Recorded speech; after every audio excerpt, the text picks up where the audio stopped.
اعوذ باللہ من الشیطان الرجیم بسم اللہ الرحمن الرحیم۔ بنی اسرائیل کا ایک شخص جو بہت گناہ گار تھا، ایک مرتبہ بہت بڑے عابد یعنی عبادت گزار کے پاس سے گزرا جس کے سر پر بادل سایہ فگن ہوا کرتے تھے۔ اس گناہ گار شخص نے اپنے دل میں سوچا، میں بنی اسرائیل کا انتہائی گناہ گار اور یہ بہت بڑے عبادت گزار ہیں، اگر میں ان کے پاس بیٹھوں تو امید ہے کہ اللہ عز و جل مجھ پر بھی رحم فرما دے۔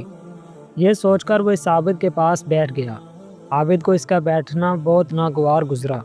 اس نے دل میں کہا، کہاں مجھ جیسا عبادت گزار اور کہاں یہ پرلے درجے کا گناہ گار، یہ میرے پاس کیسے بیٹھ سکتا ہے؟ چنانچہ اس عابد نے اس گناہ گار شخص کو بڑی حقارت سے مخاطب کیا اور کہا، یہاں سے اٹھ جاؤ۔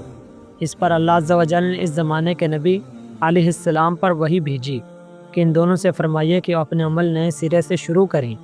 میں نے اس گناہ گار کو اس کے حسن ظن کے سبب بخش دیا اور عبادت گزار کے عمل اس کے تکبر کے باعث ضائع کر دیے۔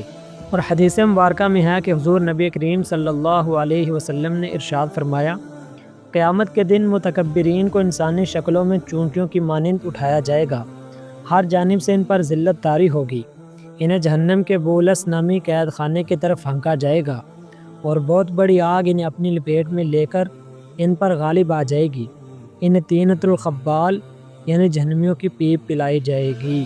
واللہ تعالی اعلم ورسولہ۔ اللہ عز و جل سے دعا ہے کہ اللہ پاک ہمارے دلوں کو بھی تکبر سے بچائے، آمین بجاہ الخاتم النبیین صلی اللہ تعالی علیہ وسلم۔